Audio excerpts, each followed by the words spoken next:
మహోన్నతుడా, మహాకృప కలిగిన తండ్రి, దయగలిగిన రాజా, నీకే కృతజ్ఞతాస్తుతులు చెల్లిస్తున్నాను.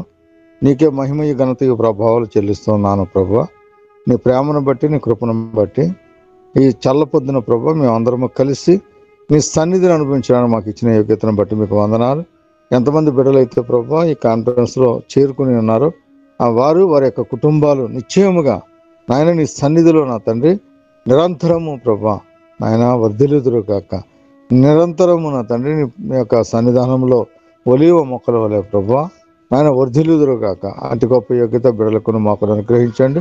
కాన్ఫరెన్స్ ఎటువంటి డిస్టర్బెన్స్ లేకుండా నా తండ్రి ప్రతి విధమైన శోధన, ప్రతి విధమైన కీడును, ప్రతి విధమైన ఆటంకములను నజరేయుడైన యేసు సర్వశక్తి గల నామంలో నిశ్చయముగా బిడ్డలను కాన్ఫరెన్స్ విడిచి బయటకు పొమ్మని ఆజ్ఞాపిస్తా ఉన్నా. ఇదిగో నా తండ్రి, మరి యొక్క కాన్ఫరెన్స్ ద్వారా ఘనత, మహిమ, ప్రభావం మీరు పొందుకుని తద్వారా దైవాశీర్వాదాన్ని బిడ్డలందరి మీదను కొమరింపు చేస్తారని యేసు పరిశుద్ధ నామంలో ప్రార్థనా విజ్ఞాపన అడిగి వేడుకుని పొందుకుని ఉన్నాం మా పరమ తండ్రి. ఆమేన్. ఆదియందు వాక్యం ఉండెను, వాక్యము దేవుని యొద్ద ఉండెను, వాక్యము దేవుడై ఉండెను, ఆ వాక్యము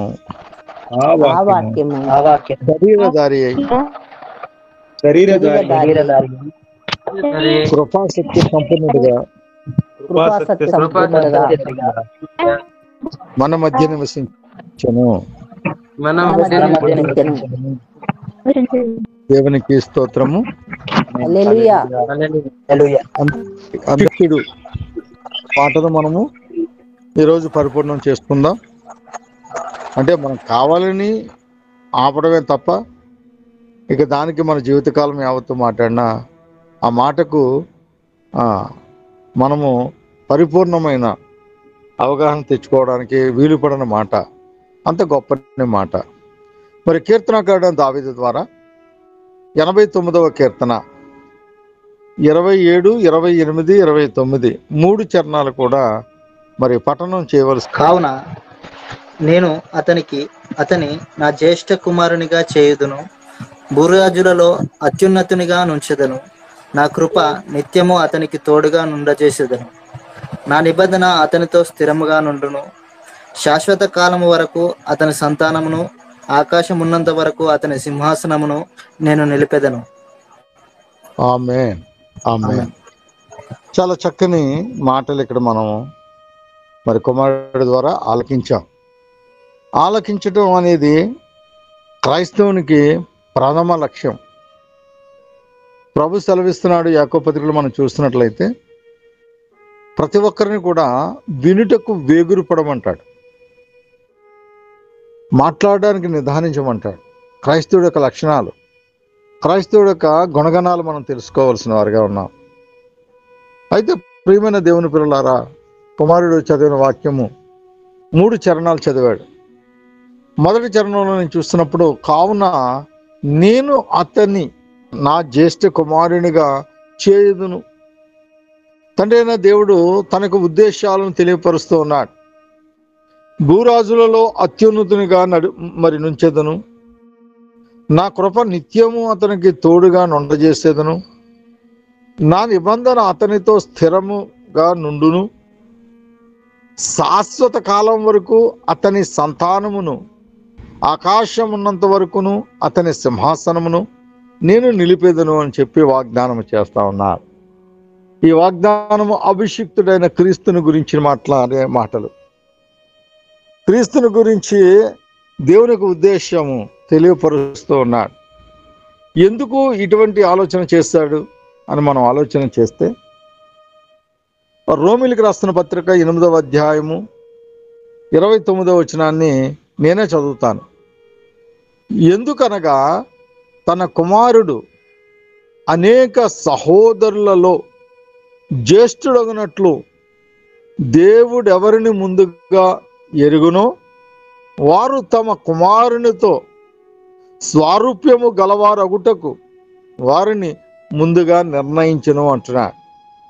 క్రీస్తునట మనందరికీ జ్యేష్ఠ కుమారుడిగా, అంటే జ్యేష్ఠునిగా ఉంచాలని తండ్రి యొక్క అభిష్టమై ఉంది. ఈ యొక్క ఆయన సింహాసనము శాశ్వతమైనది.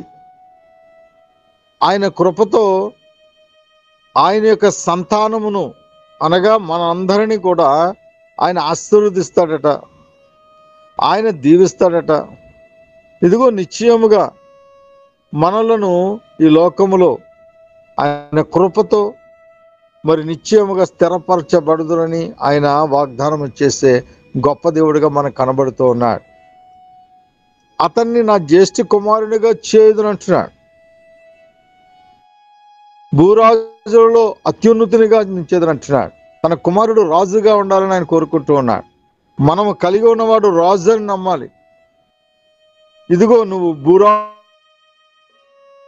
కాదు, భూధికారులను కాదు, భూమి మీద ఉన్న దేనిని నువ్వు ఆశ్రయించడానికి లేదు, కానీ సర్వశక్తిమంతుడైన దేవుని యొక్క కుమారుడిని నువ్వు హత్తుకోవాలంటాడు, ముద్దు పెట్టుకోవాలంటాడు. కీర్తనకారుడైన దావీదు ద్వారా 2వ కీర్తన మొదటి నుంచి చివరి కోపము త్వరగా రగులుకొనును,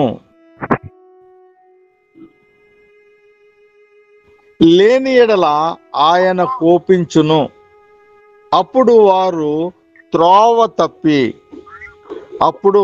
త్రోవ తప్పి నశించెదరు.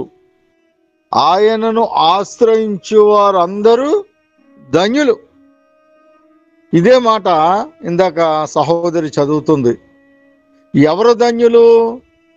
ఇదిగో నిశ్చయముగా ఆయనను ఎవరైతే ఆశ్రయిస్తారో వారందరూ ధన్యులు. అందుకంటున్నాడు, యెహోవా ధర్మశాస్త్రమునందు ఆనందించుచు దివారాత్రములు దానిని ధ్యానించువాడు ధన్యుడు. ధర్మశాస్త్రం అనగా వాక్యము అనగా ఇదిగో సర్వ సృష్టికర్త అయిన తండ్రి అయిన దేవుని అభిషిక్తుడు క్రీస్తు.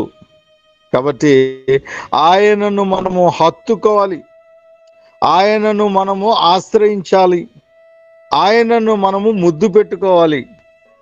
ఎవరైతే ఆయనను చేర్చుకుంటారో, ఆయన చేత ఆలింగనము చేయటానికి సమకూర్చబడతారో వారందరూ కూడా దేవునికి కుమారులు కుమార్తెలు అనబడుదురట. దేవుని యొక్క అనాది సంకల్పము తన జ్యేష్ఠుడైన యేసు క్రీస్తు అభిషిక్తుని ద్వారా మనమందరము సమకూర్చబడాలనేది దేవుని యొక్క ఉద్దేశ్యము. అందుకే ఆయనను ఈ రీతిగా మరి ఈ భూలోకానికి పంపించడం జరిగింది. ఇదిగో ఆయన అభిషేకించడం జరిగింది. ఆయన అభిషేకించి ఎవరి కొరకు అభిషేకించారు అంటే, ఒకసారి క్రీస్తు అనగా అభిషేక్తులను మనం చదువుకున్నాం. అయినప్పటికీ 1 పేతురు పత్రిక 1వ వచనాన్ని నేను చదువుతున్నాను. 1వ వచనంలో ఈ రీతిగా ఉంది, యేసు క్రీస్తు అంటే బ్రాకెట్లో రాస్తుంది, క్రీస్తు అను శబ్దమునకు అభిషిక్తుడని అర్థము. అపోస్తలుడైన పేతురు తండ్రి అయిన దేవుని భవిష్యత్ జ్ఞానమును బట్టి ఈ పత్రిక రాస్తున్నానంటూ ప్రారంభిస్తాడు. యేసు క్రీస్తు అనగా క్రీస్తు అను శబ్దమునకు అభిషిక్తుడు. ఎవరి గురించి, ఎవరి కొరకు అభిషేకించాడు, ఎవరి కొరకు అభిషిక్తునిగా నిర్ణయించాడు అంటే, ఇదిగో నీ కొరకు నా కొరకే. ఆయన యాజకుడు, నిరంతరము యాజకత్వానికి అర్హుడు. ఆయనను మనము ముద్దు పెట్టుకునేవారుగా ఉండాలి, ఆయనను మనము ఆశ్రయించేవారుగా ఉండాలి. ఎవరైతే వాక్యాన్ని ఆశ్రయించేవారుగా ఉంటారో వారు ధన్యులు. చక్కని మాటలు దేవుడు ఈ రాత్రికాల సమయంలో మనతో మాట్లాడుతున్నాడు. అభిషిక్తుడిని మనం కలిగి ఉండాలి, అభిషిక్తుడిని మనము ఆశ్రయించేవారుగా ఉండాలి. ఆ రీతిగా ఉన్నప్పుడు మార్త ఒక మాట అంటుంది. మార్త కూడా దేవుణ్ణి సర్టిఫై చేసింది. ఆ మార్త సర్టిఫికెట్ ఎలా ఉంటుందో చూద్దాం. యోహాను సువార్త 11వ అధ్యాయము 27వ వచనంలో మార్త మరి సర్వ సృష్టికర్త అయిన దేవుని సర్టిఫై చేస్తా ఉంది. ఆ మాటలు ఎలా ఉన్నాయి? ఆమె, అవును ప్రభువా, నీవు లోకమునకు రావలసిన దేవుని కుమారుడు అయిన క్రీస్తు అని నమ్ముచున్నానని అతనితో చెప్పాను. అంటే కుమారుడు అయిన క్రీస్తువు, క్రీస్తు అనగా అభిషిక్తుడు. ఇదిగో నువ్వు అభిషిక్తుడు, ఈ లోకానికి నువ్వు రావలసి ఉన్నది, వచ్చి ఉన్నావు అని చెప్పి దేవునితో నిబంధన ఎవరు తెలియపరిచారు అంటే, ఇదిగో నిశ్చయముగా ఆ తండ్రి అయిన దేవుడే ఆ యొక్క భవిష్యత్తు జ్ఞానాన్ని మార్త నోట నుంచి ఉంచాడు. కాబట్టి ప్రియమైన దేవుని పిల్లలారా, అదే మాట్లాడుతున్నాడు. భవిష్యత్ జ్ఞానాన్ని నాకు తెలియపరిచాడు. ఇదిగో యేసు క్రీస్తు అపోస్తలుడైన పేతురు తండ్రి అయిన దేవుని భవిష్యత్ జ్ఞానాన్ని బట్టి నేను ఈ పత్రిక రాస్తున్నానంటూ పరిచయం చేసుకుంటూ ఉన్నా. ఇదిగో తండ్రి అయిన దేవుడు తెలియపరచకుండా ఏ విషయము మనం తెలియదు. అందుకే దేవుని మీద మనం ఆధారపడవలసిన వారిగా ఉన్నాం. నిర్గమకాండంలో మనం చూస్తున్నప్పుడు యాజకులు అవటానికి ఏ రీతిగా అభిషేకం జరిగిందో కొన్ని మాటలు చూద్దాం. మరి నిర్గమకాండము 40వ అధ్యాయము 15వ వచనం నేనే చదువుతున్నాను. వారు నాకు యాజకులగుటకై, నిర్గమకాండము 40వ అధ్యాయము 15వ వచనం, వారు నాకు యాజకులగుటకై నీవు వారి తండ్రికి అభిషేకము చేసినట్లుగా వారిని అభిషేకము చేయుము. వారి అభిషేకము తరతరములకు వారికి నిత్యమైన యాజకత్వము సూచనగా ఉండవలెనని చెప్పి అహరోను కుమారులను గురించి దేవుడు మాట్లాడుతూ ఉన్నాడు. నా ప్రియకుమారుడా, నా ప్రియకుమార్తె, అహరోను కుమారులదే కాదు ఈ భాగ్యము, అహరోను కుమారులకే కాదు ఈ భాగ్యము, అభిషిక్తుని ఆశ్రయించిన నీకు నాకు కూడా ఈ భాగ్యం ఉంది. ఇదిగో నిత్యమైన యాజకత్వపు సూచనగా దేవుడు మనల్ని అభిషేకిస్తూ ఉన్నాడు. ఈరోజు ఆయన అభిషిక్తుడు, ఆయన్ని కలిగి ఉన్న మనము కూడా అభిషిక్తులము. ఈ లోకములో అనేకులను దేవుని యొక్క భవిష్యత్ జ్ఞానంలోనికి నడిపించడానికి దేవుడు మనతో తోడయ్యుండి, ఇదిగో నిరంతరము సదాకాలము మీకు నేను తోడై ఉన్నాను, అయితే మీరు చేయాల్సింది ఏంటంటే నేను ఏ సంగతులు మీకు బోధించానో వాటిని వారికి తెలియపరచండి అన్నట్లుగా, ఇదిగో నిశ్చయముగా మనము అనేకులను అభిషిక్తులుగా చేయటానికి దేవుడు మనకు అధికారాన్ని ఇచ్చాడు. ఆయన జ్యేష్ఠుడిగా ఉన్నాడు. ఆ జ్యేష్ఠుడికి మనమందరము కూడా సహదాసులు, సహోదరులముగా ఉన్నాము. ద్వితీయోపదేశ కాండంలో కూడా మోషేకు ఒక వాగ్దానం చేస్తాడు దేవుడు. అది కూడా నేనే చదువుతాను. 18 అందరూ గుర్తుపెట్టుకోవాలి. ద్వితీయోపదేశ కాండము 18 చక్కని మాటలు ఇవి. వారి సహోదరులలో నుండి నీ వంటి ప్రవక్తను వారి కొరకు పుట్టించేదను, అతని నోట నా మాటలు ఉంచేదను, నేను అతనికి ఆజ్ఞాపించినది యావత్తు అతడు వారితో చెప్పును అంటున్నాడు. ప్రియమైన దేవుని పిల్లలారా, ఈ మన యొక్క ఇజ్రాయేల్ యొక్క సమాజంలో నుంచి మరి నీ వంటి ఒక సహోదరుణ్ణి, ఒక ప్రవక్తని నేను పుట్టిస్తాను అని వాగ్దానం చేస్తాడు ద్వితీయోపదేశ కాండంలో. ఆయన ఎవరు అంటే, ఇదిగో నిత్య యాజకత్వము చేయటానికి మరి దేవుని చేత ఏర్పాటు చేయబడిన క్రీస్తు అభిషిక్తుడు. ఎబ్రీయులకు రాసిన పత్రిక ఒకసారి చూద్దాం. ఎబ్రీయులకు రాసిన పత్రిక 3వ అధ్యాయము, అక్కడ ప్రారంభ వచనాలు ఈ రీతిగా దేవుడు మోషేను గురించి చక్కని సాక్ష్యాన్ని మనకు పలుకుతూ ఉంటాడు. ఆ సాక్ష్యం మనం చక్కగా ధ్యానం చేద్దాం. చూడండి, ఇందువలన పరలోక సంబంధమైన పిలుపుతో పాలు పొందిన పరిశుద్ధ సహోదరులారా, మనము ఒప్పుకొనిన దానికి అపోస్తులుడను ప్రధాన యాజకుడనైన యేసు మీద లక్ష్యముంచుడి అంటున్నారు. ఆయన ప్రధాన యాజకుడు, దేవుని చేత అభిషేకింపబడిన వాడు, శాశ్వత కాలము ఆయన అభిషిక్తుడిగా ఉన్నాడు. ఆయన ఎవరినైతే మనము కలిగి ఉంటామో, ఆయన్ని ఎవరైతే పొందుకుంటామో, ఆయన వాక్యమైన దేవుణ్ణి ఎవరైతే హృదయంలో ముద్రించుకుంటామో, మనమందరం కూడా ఇదిగో ఈ లోకానికి అభిషిక్తులుగా, యాజకులుగా, రాజులుగా, పరిశుద్ధ జనముగా, దేవుని సొత్తైన ప్రజలుగా వర్ధిల్లుదుముగాక. అదే మాటను మనము 1 పేతురు పత్రిక 2వ అధ్యాయము 9వ వచనం చదువునాను.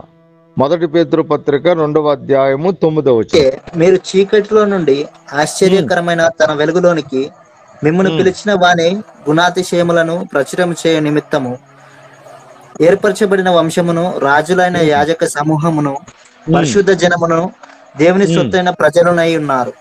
ఆమేన్, ఆమేన్. మొదటి మాట చదువున్నానా కిందలో? ఏర్పరచబడిన వంశమును, రాజులైన యాజక వంశము సమూహం. మొదటగా ఏర్పరచబడిన వంశము. మనమందరం కూడా క్రీస్తు వంశావళిలో ఉన్నాం. ఇదేంటండి అయ్యగారు యూదులు కదా అంటారేమో. ఇదిగో ఎవరైతే క్రీస్తుని కలిగి ఉంటారో, ఎవరైతే వాక్యాన్ని అత్తుకుంటారో వారందరూ క్రీస్తు వంశావళిలోకి వెళ్ళిపోతారు. ఎందుకంటే ఇతడును అబ్రహాము కుమారుడే. ఈ దినము ఆ ఇంటికి రక్షణ వచ్చి ఉన్నది అంటాడు. ఈరోజు మనము తరతమ్య భావాలు ఏమి లేవండి. ప్రభువుని కలిగి ఉంటే మనము కూడా క్రీస్తు వంశావళిలోకి చేర్చబడ్డాం. అందుకే ఆయన అంటున్నాడు, ఏర్పరచబడిన వంశములైన యాజక సమూహం. రాజులము, యాజకులము. ఆయన ఏ గుణగణాలు కలిగి ఉన్నాడో, ఆయన ఏ అధికారము కలిగి ఉన్నాడో, ఆయన దేనిని స్వతంత్రించుకున్నాడో, ఆయన మరణాన్ని మృంగివేశాడు.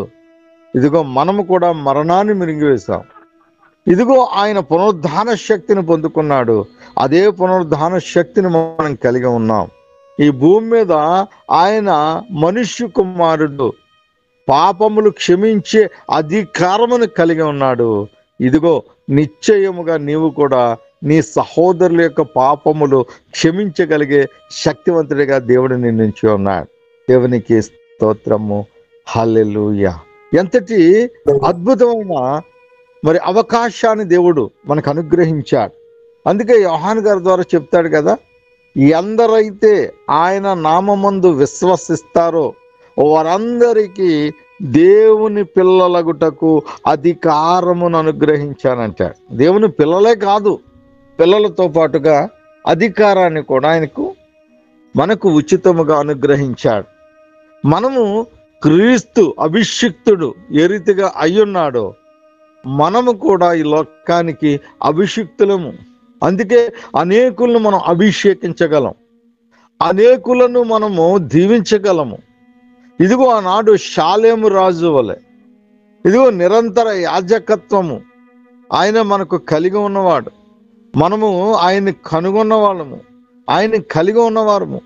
ఆయన ఏ అధికారము కలిగి ఉన్నాడో ఆ అధికారము శాశ్వతంగా మనము కూడా కలిగి ఉన్నాం. అందుకే అంటున్నాడు, మొదటిగా ఏర్పరచబడిన వంశము, రెండవదిగా రాజులైన యాజకులను, పరిశుద్ధ జనమును, ఇదిగో నాకు సొత్తైన ప్రజలు అంటున్నాడు. వీళ్ళందరినీ ఎవరికి అప్పగిస్తాడట? ఒక దినాన్ని ఆయన ఒక దినాన్ని తండ్రి అయిన దేవునికి అప్పగించవలసిన వాడిగా ఉన్నాడు. ఆయన ఆ ధర్మాన్ని ఎప్పుడు మర్చిపోలేదు. ఆయన చేయాల్సిన ప్రతిదాన్ని కూడా చేసి నెరవేర్చి ముగించడానికే బట్టే దేవుడు ఆయనను అందరికంటే పరిణామముగా దేవుడు ఆయన్ని నియమించి ఉన్నాడు. కాబట్టి ప్రియమైన దేవుని పిల్లలారా, మనమందరము కూడా ఆయనను కలిగి ఉండాలి, ఆయనను హత్తుకుని ఉండాలి. ఆయన నిశ్చయముగా ఎవరైతే వాక్యాన్ని కలిగి ఉంటారో వారు ధన్యులన్న మాట మనం ఇప్పుడే చదువుకున్నాం. కాబట్టి నిరంతరము కూడా ఆయన మనల్ని రాజ్యముగా చేసట ఇదిగో తండ్రి యొక్క చేతికి అప్పగించవలసిన వాడిగా ఉన్నాడు. ఆయన అప్పగిస్తానని చెప్పి మనకు ఆయన సాక్ష్యం ఇస్తా ఉన్నాడు. అందుకే పేతురు రాసిన పత్రికలో ఆయన చక్కగా చెప్తా ఉన్నాడు, ఇదిగో ఆయనకు సొత్తైన ప్రజలుగా మనం ఉన్నాము అని చెప్పి తెలియపరుస్తూ ఉన్నాడు. కాబట్టి ప్రియమైన దేవుని పిల్లలారా, ఒకవేళ ఏదైనా మనం ఇంకా మనలో మనం తీసివేయవలసినది ఏదైనా ఉంటే, అందుకే కదా తెగించి మాట్లాడుతున్నాడు ఎబ్రీ రాసిన పత్రికలో అని అంటున్నాడు, ఇదిగో ఎవరిలో అయినా చేదైన వేరుంటే వాని వెంటనే దాన్ని తీసివేయమంటాడు. నిశ్చయముగా ఆయనని కలిగి ఉన్న మనమందరము కూడా, ఆయనతో కడగబడిన మనం అందరము కూడా దేవునికి ఒక రాజ్యముగా అప్పగిస్తానని మరి ఆయన ప్రకటించాడు. ప్రకటన గ్రంథంలో నేనే చదువుతాను. ప్రకటన గ్రంథము 1వ అధ్యాయము 6వ వచనాన్ని చదువుతున్నాను. మనలను ప్రేమించుచు తన రక్తము వలన మన పాపముల నుండి మనలను విడిపించిన వానికి మహిమయు ప్రభావము యుగ యుగములు కలుగును గాక ఆమేన్ అంటూ ఆయన మనులను తన తండ్రి యగు దేవునికి ఒక రాజ్యముగా యాజకులుగాను చేసెను అంటున్నాడు. చేశాను. ఎంత అద్భుతమైన మాట, ఎంత అద్భుతమైన మాటలు. మనమందరము కూడా ఒక రాజ్యముగా ఉన్నాం. ఆయన చేత ఏర్పాటు చేయబడిన వంశముగా ఉన్నాం. ఎంతటి భాగ్యము మనకి. ఇవన్నీ మనం అర్థం చేసుకున్నప్పుడు మన యొక్క జీవితంలో, మన యొక్క లోకములో అనునయించుకున్నప్పుడు నిత్య నిరంతరముగా కూడా దేవుని పట్ల అసంచలమైన ప్రేమ కలుగుతుంది. అసంచలమైన ప్రేమ మనకు కలుగుతుంది. నువ్వేమైనావో తెలిస్తే కదా, నేనెందుకు ఏర్పరచుకున్నాడు ఈ దేవుడు అనే సత్యాన్ని నువ్వు ఎరిగితే ఇక నువ్వు లోకాన్ని ప్రేమించవు. ఇక నువ్వు ఏ విషయంలోనూ కూడా తత్రపాటు పడవు. ఆ దేవుని యొక్క ప్రేమకు నువ్వు బానిసవైపోతావు. అపోస్తలులందరూ కూడా తమను తాము పరిచయం చేసుకున్నారు. ఇదిగో క్రీస్తుకు దాసుడుని అని, క్రీస్తుకు బానిసలము. ఎందుకంటే ఆయన మమ్మల్ని కొని ఉన్నాడు. తన స్వరక్తమిచ్చి మమ్మను విలువ పెట్టి, ఇక మేము మా సొత్తు కాదు, ఇదిగో మేము ఆయన వారము. అందుకే అపోస్తలుడైన పౌలు తెగించి ఇంకా ముందుకు వచ్చాడు. ఆయన ఇదిగో బ్రతుకుట నాకెంతో మేలే మిమ్మును బట్టి, కానీ నా ప్రభువును బట్టి మరణం కూడా నన్ను ఏ రీతిగాను ఎడబాపదు, కాబట్టి చావైతే నాకు లాభము అంటాడు. ఇక నేను జీవించేవాడు నేను కాదు, నాలో వాక్యమైన క్రీస్తు, అభిషిక్తుడైన దేవుడు, ఇదిగో యేసు, లోకమునకు రక్షకుడైన యేసే నాలో జీవిస్తున్నాడని చెప్పి అటువంటి సాక్ష్యాలు ఎందుకు వచ్చినాయి అంటే, ఇదిగో వారు ప్రభు యొక్క ప్రత్యక్షతను అనుభవించారు. వారు ప్రభు యొక్క గుణగణాలను వారు గుర్తించారు. ప్రభు యొక్క లక్షణాలను వారు దగ్గరగా చూసి వారు ఆయనను తడిమిన వారిగా, వారిని తాకిన వారిగా, వారిని దూరం నుంచే చూసి అనుభవించిన వారిగా వారు ప్రత్యేకమైన సాక్ష్యం ఇస్తా ఉన్నారు. ఆ సాక్ష్యం చదివితే చాలా అద్భుతంగా ఉంటాయి. చూడండి ఒకసారి, 1 యోహాను పత్రిక 1వ అధ్యాయము 1-2 వాక్యమును కూర్చున్నది. ఆది నుండి ఏది ఉండెనో, మేమేది వింటిమో, కన్నులారా ఏది చూచితిమో కనుగొంటిమో, మా చేతులు దేనిని తాకి చూచెనో అది మీకు తెలియజేయుచున్నాము. ఆమేన్. చాలా జీవవాక్యమును గూర్చినది అంటూ మొదలు పెట్టాడు. జీవవాక్యము, వాక్యములో జీవం ఉన్నదన్న విషయాన్ని గుర్తు చేస్తూ, అది ఎప్పుడున్నదట? ఆది నుండి ఏది ఉండెనో, ఇది సత్యము. అందుకే ప్రతిరోజు మిమ్మల్ని ఈ వాక్యాన్ని చదివిస్తాను. ఆది యందు వాక్యము ఉండెను, వాక్యము దేవుని యొద్ద ఉండెను. వాక్యము అద్భుతమైన మాట కదా, దేవుడై ఉండెను. ఇది చాలా ప్రాముఖ్యమైనది. 3 డెఫినేషన్లు ఇక్కడ కనబడతా ఉన్నాయి. ఆదిలో వాక్యము ఉన్నదట, అది దేవుని యొద్ద ఉన్నదట, అదే దేవుడై ఉన్నదట. ఇది మనం అర్థం చేసుకోవాలి. దాన్ని అర్థం చేసుకుంటారనే వాక్యానికి ముందు ప్రతిరోజు నేనైనా సువార్త కొడుకున్నా, చర్చిలో వాడబడినా, చిన్న మీటింగ్ పెట్టుకున్నా, లేదు కుటుంబంతో మాట్లాడుతున్నా, ఎప్పుడు కూడా వాక్యాన్ని చదివించకుండా నేను వాక్యంలోకి వెళ్ళను. ఎందుకంటే మెలకువ చేయటమే ఆ మాట చదివించడానికి కారణం ఏంటంటే మెలకువ చేయటం. ఇదిగో మనము ఎవరితో స్నేహం చేస్తున్నాం, ఎవరితో మనము మమేకం అవుతూ ఉన్నాం, ఎవరితో అన్యోన్యత సహవాసం కలిగి ఉన్నాం అనేది మనం గుర్తెరగాలి. కాబట్టి ఈ మాటలు మొదటగా చదివిస్తాను. అందుకే ఇక్కడ తమ్ముడు చదువుతూ చాలా విషయాలు తెలియపరుస్తూ ఉన్నాడు. ఆది నుండి ఏది ఉండునో, మేమేది వింటిమో, విన్నదాన్నే ప్రకటిస్తున్నారు. కనులారా ఏది చూసితమో, వారి కనులతో చూశారట వాక్య ప్రత్యక్షత.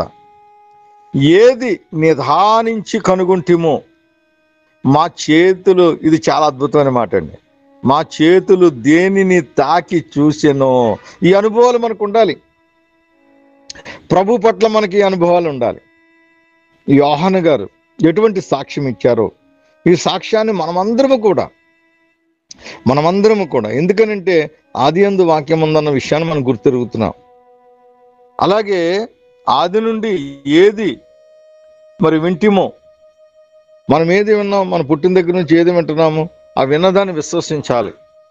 అలాగే కనులారా మనం చూడగలగాలి, ఆ చూసిన దాన్ని కనుగొనాలి. ఈ లక్షణాలు మనకు కావాలి. ఈ లక్షణాలన్నీ మనలో ఉంటే ఇదిగో నిశ్చయముగా ప్రభువు చేత, తండ్రి అయిన దేవుని చేత, ఆ పరిశుద్ధాత్మ చేత, ఆ త్రియేక దేవుని చేత మనము నిరంతరము అన్యోన్యత సహవాసము కలిగి ఉంటాం. ఇది ఎవరిది ఈ లక్షణం? ఈ లక్షణం కూడా మనది కాదు. నేనేదో చెప్తున్నానని మీరు నమ్మొద్దు. ఇదిగో నిశ్చయముగా అది కూడా మన యొక్క దేవుని యొక్క గుణలక్షణమే.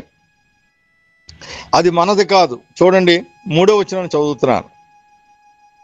1 యోహాను పత్రిక 1వ అధ్యాయం 3వ వచనం చదువుతున్నాను. మాతో కూడా మీకును సహవాసము కలుగునట్లు మేము చూచిన దానిని, వినిన దానిని మీకు తెలియజేయుచున్నాము.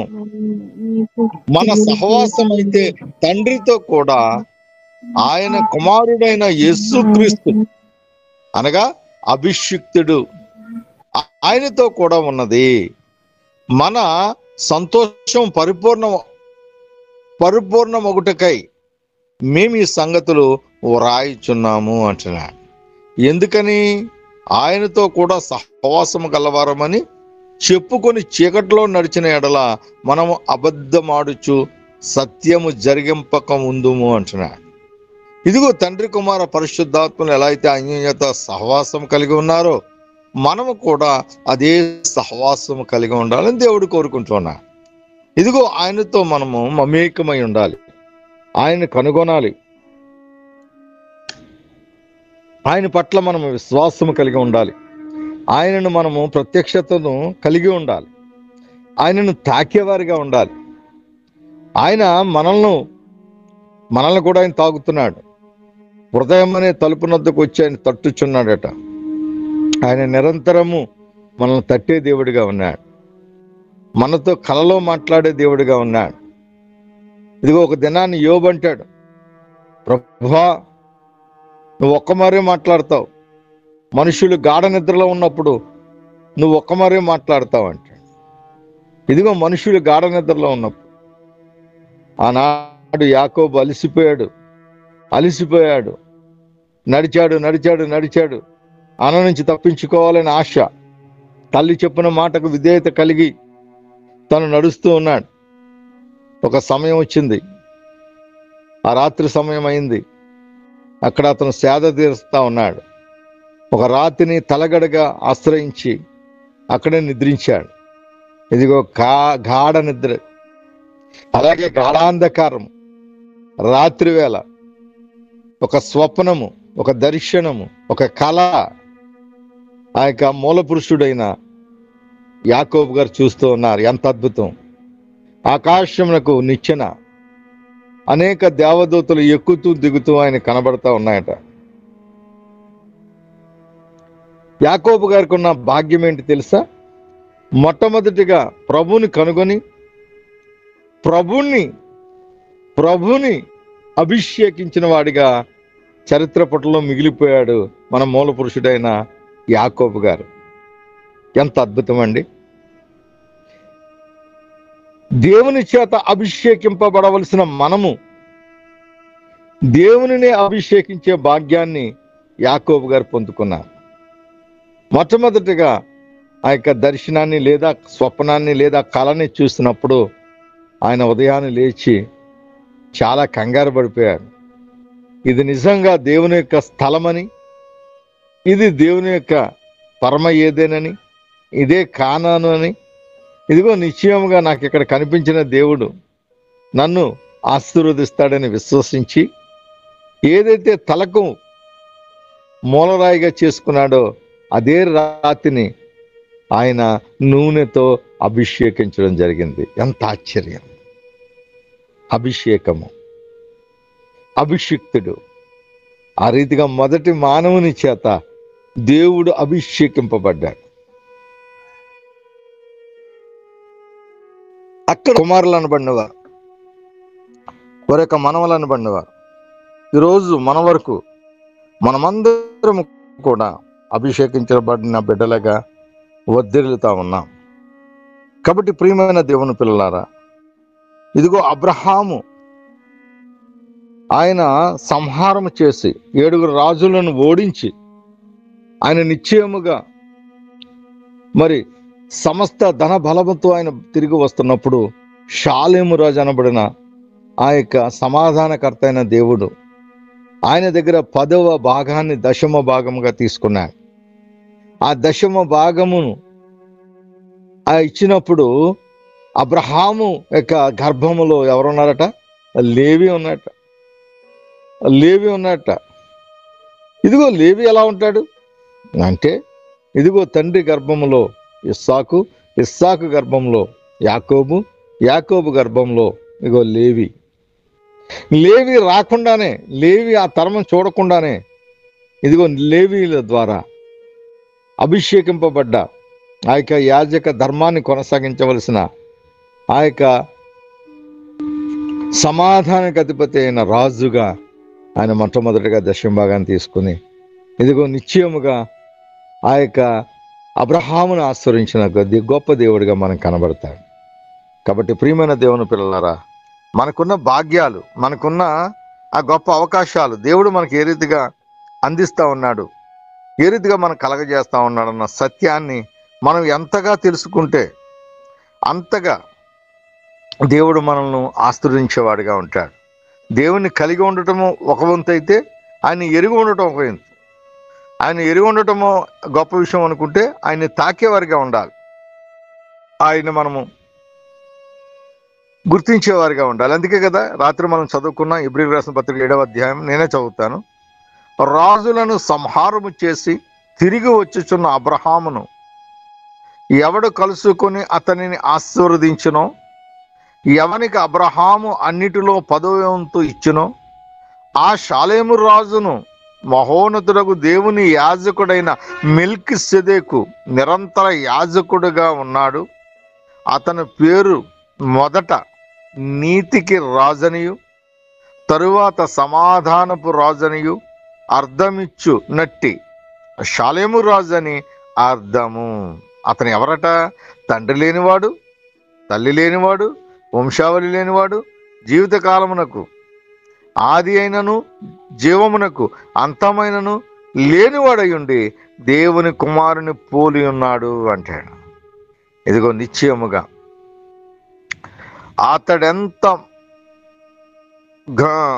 గనుడో చూడుడి.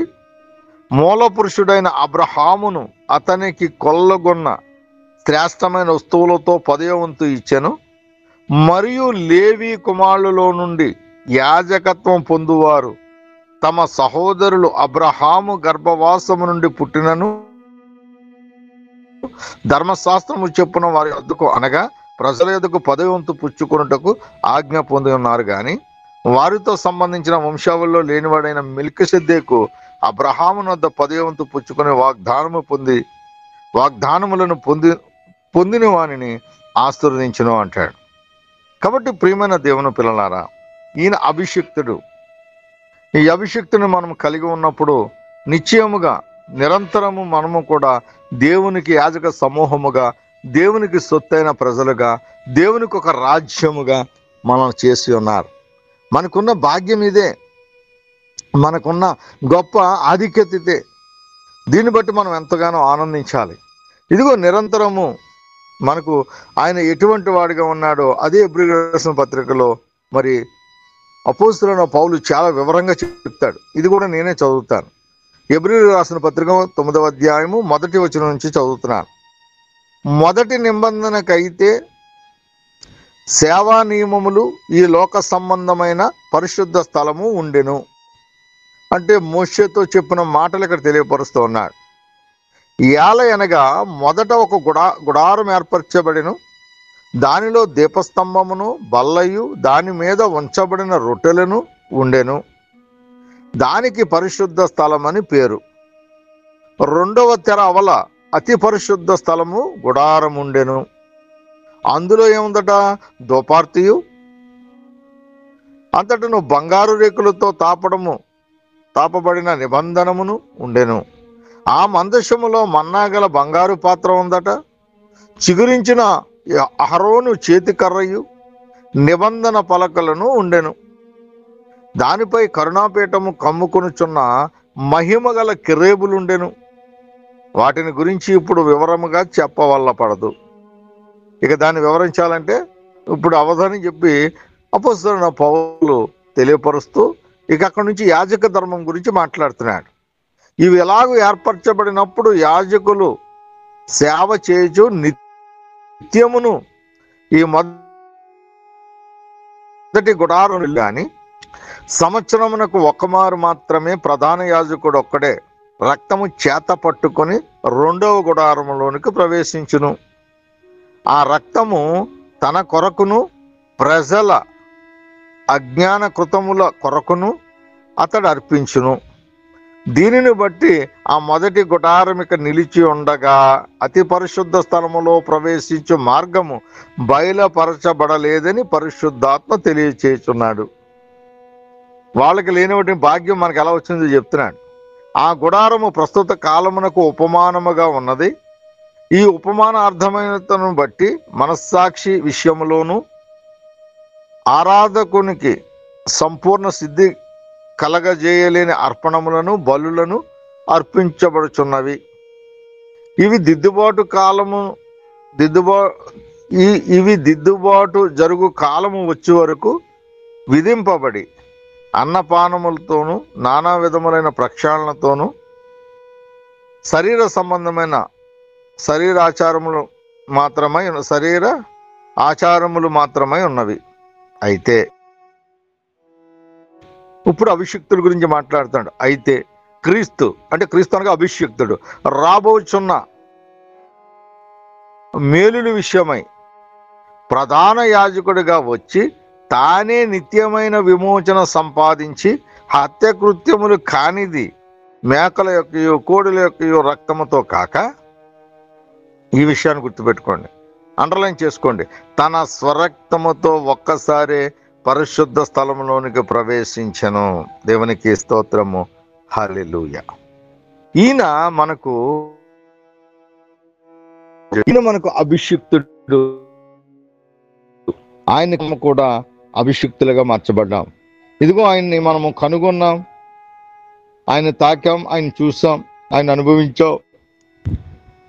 మనమందరము కూడా దేవుని ద్వారా ప్రత్యేకింపబడినాం ప్రజలుగాను, దేవుని ద్వారా ఒక వంశముగాను, దేవుని ద్వారా రాజులుగాను, యాజకులుగాను, ఇదిగో పరిశుద్ధ జనముగాను, ఆయన సొత్తైన ప్రజలుగాను, ఆయనకు ఒక రాజ్యముగాను ఏర్పాటు చేయబడి, ఇదిగో మన జ్యేష్ఠుడైన యేసుక్రీస్తు ప్రభు ద్వారా తండ్రితో మనం సమాధానపరచబడ్డాం. ఎలాట?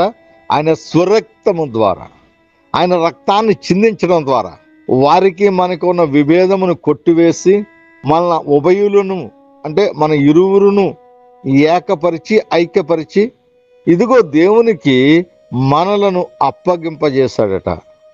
అటువంటి దేవుణ్ణి మనం కలిగి ఉన్నాం. నా కుమారులారా, నా కుమార్తెలారా, దేవుని యొక్క గుణగణాలు తెలుసుకున్నప్పుడే, దేవుని ఎరిగి ఉన్నప్పుడే, దేవుని యొక్క ప్రత్యక్షతను అనుభవించినప్పుడే, అప్పుడే మనం అంటాం, పౌలు వలె మాట్లాడతాం, ఇదిగో ఒక యాకోబులే మాట్లాడతాం, ఒక పేతురులే మాట్లాడతాం, ప్రభువా నేను నిరంతరము నీకు దాసుడను, నేను నిరంతరము నీకు దాసుడను. ఆ చక్కని మాట పలకాలి అంటే మొదటిగా దేవుని యొక్క అభీష్టము, దేవుని యొక్క భవిష్యత్ జ్ఞానము, దేవుని యొక్క మర్మయుక్తమైన ఆ యొక్క విషయాలను ఆ పరిశుద్ధాత్మ ఆశ్రయముతో. అందుకే ప్రభు అంటున్నాడు, నా కుమారుడా నువ్వు లేచి నిలబడితే నీ పాదములకు నేను దీపముగా మారిపోతాను, నీ త్రోవకు నేను వెలుగుగా మారిపోతాను అంటున్నాడు. ఎంతటి భాగ్యం అండి, ఎంతటి భాగ్యము. నువ్వేం కలిగి ఉన్నావు నువ్వు తెలుసుకుంటే, నువ్వేం పొంది ఉన్నావో నువ్వు తెలుసుకుంటే, నువ్వు ఎటువంటి దేవుణ్ణి నువ్వు విశ్వసించావు. చాలా మంది క్రైస్తవులకు దేవుడిని ఎందుకు విశ్వసించారో కూడా తెలియదు, ఎందుకు నమ్ముకున్నారో కూడా తెలియదు.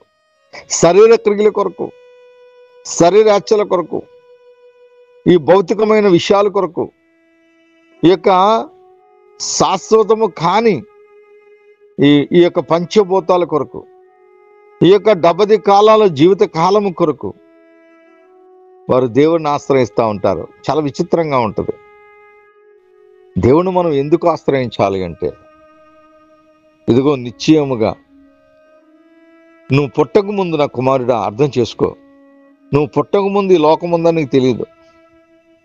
తల్లి గర్భం నుంచి ఉద్భవింపబడిన తర్వాత, ప్రభు యొక్క కృపలో కళ్ళు తెరిచిన తర్వాత ఈ సర్వలోకాన్ని నువ్వు చూస్తున్నావు. అంతకుముందు నీ లోకం నీకు లేదు. అర్థం చేసుకోవడం ప్రయత్నించు. మరలా ఈ లోకంలో జీవించి కనుమూసిన తర్వాత నువ్వు మరలా కను తెరిచేది ఎక్కడ తెలుసా? నువ్వు ఈరోజు పొగరపోతూ ఉంటావు, ఈరోజు నువ్వు నీ ఇష్టానుసారమైన ఆలోచనతో బ్రతుకుతూ ఉంటావు. దేవుడు లేడు, ఏ లోకము లేదు, ఏమీ లేదు. బ్రతికినంతకాలం బ్రతికి, తిన్నంతకాలం తిని చనిపోవడమే ఒక తీర్మానం కలిగిన మనుషులందరికీ చెప్తున్నాను. నువ్వు ఇక్కడ కను మూసిన తర్వాత నువ్వు కను తెరిచేది ఎక్కడ తెలుసా? దేవుని పాదాల యొద్ద. నీకు నిజంగా తెలియదు, ఆ లోకం ముందు నువ్వు ఒప్పుకోలేవు, కానీ ఇక్కడ కను మూస్తే తెరిచేది పరలోకంలోనే. ఇదిగో నీ క్రియలను బట్టి నువ్వు నరకంలోకి వెళ్తావా, నిత్యత్వానికి వెళ్తావా అన్నది నీ క్రియలే నేను డిసైడ్ చేస్తాయి. చాలా మంది అమాయకంగా మాట్లాడుతూ ఉంటారు. ఎవడు చూసి వచ్చాడండి? అవును, ఎవడు చూసి వచ్చాడు? ఈ లోకానికి నువ్వు రాకముందు ఈ లోకం ఉందని నీకు తెలుసా? నీకు తెలియదే. అమ్మ గర్భం నుంచి నువ్వు ఉద్భవించి కను తెరిచేంత వరకు ఈ లోకం ఉందని నీకు. అలాగే కనుమూసిన తర్వాత ఆ క్షణంలోనే ఒక చోట నువ్వు కను తెరుస్తావు. అది నీ జీవితకాలం, అది నీ శాశ్వతము. దాని కొరకు ప్రభువుని అంగీకరించాలి. ఎవరైతే ప్రభు రక్తాన్ని ఆశ్రయిస్తారో, ఎవరైతే ప్రభు నామాన్ని విశ్వసిస్తారో వారికి మరణం లేదు. ఆయన జీవము కలిగిన వాడు, ఆయన శాశ్వతుడు. అందుకే కదా ఇందాక మనం చదువుకున్నాం, ఆయన శాశ్వత కాలము ఉండువాడు. ఆయనలో ఎటువంటి గుణగణాలు ఉన్నాయో కీర్తనకారుడు దావీదు 89వ కీర్తన చివరి మాటలు అంటున్నాడు, శాశ్వత కాలమునకు అతని సంతానం ఆకాశం ఉన్నంత వరకు అతని సింహాసనము నిరంతరము నిలిపేదను. అది వాగ్దానం, ఆయన వాగ్దానం. కాబట్టి ప్రియమైన దేవుని పిల్లలారా, మనం ఎటువంటి దేవుణ్ణి కలిగి ఉన్నామో మనం గుర్తెరగాలి. ఆయనలో జీవం ఉంది, ఆ జీవం మనుషులకు వెలుగై ఉన్నది, అది నిరంతరము, అది శాశ్వతమైనది, అది నిరంతరము ఆయనలో ఉంది. కాబట్టి ఆయన విశ్వసించిన ప్రతి ఒక్కరూ కూడా ఇదిగో నిశ్చయముగా ఆయన చిగురుగా ఉన్నాడు,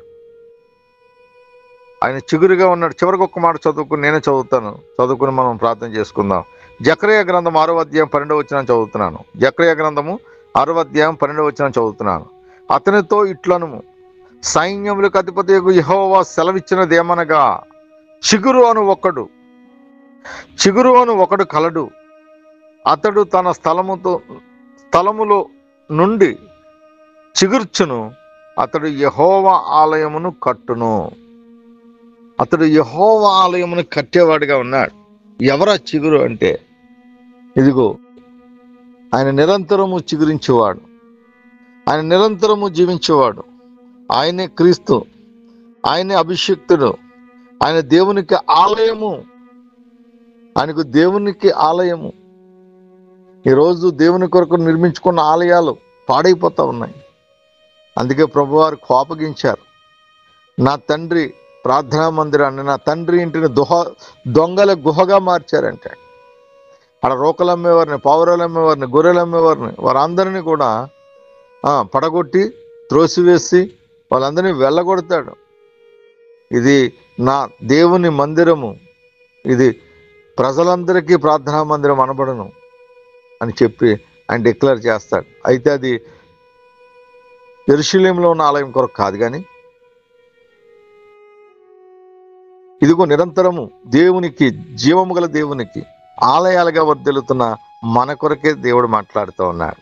ఆలయాన్ని కట్టేవాడు ఆయనట, చిగురు అనే ఆయన ఒక ఆయన కడతాడట, దేవునికి మందిరాన్ని కడతాడట. ఆ కట్టేవాడే అభిషిక్తుడైన క్రీస్తు. ఆయనే సర్వలోకము యొక్క పాపాలను మోసుకుని పోయే గొర్రె పిల్ల. దేవుని కొరకు ఆలయాన్ని కట్టేవాడు ఆయన. ఆయన తండ్రి యొక్క అభిస్తానని చెప్పాడు. యెషయా గ్రంథం రాత్రి చదువుకున్నాం. కాబట్టి ప్రియమైన దేవుని పిల్లలారా, మనం నిరంతరము ఈ యాజక సమూహము, రాజులను, యాజకులను, మనము ఏర్పరచబడిన వంశమును, దేవుని సొత్తైన ప్రజలము, దేవునికి పరిశుద్ధమైన జనాంగమును, దేవునికి రాజ్యమైన పిల్లలము. ఎంతటి భాగ్యము మనది! ఈ భాగ్యాన్ని మనము మన హృదయాల్లో ముద్రించుకుని నిశ్చయముగా దేవుని చేత బలా నమ్మకమైన దాసుడా అని మనము పిలిపించుకునే తరుణము వచ్చేంత వరకు మన యొక్క విశ్వాసము అసంచలమైనదిగా, ఒక గొప్ప పునాదిగా చేసుకుని క్రీస్తు బండ మీద మనము నిలిచి ఉందుముగాక. ఆమేన్.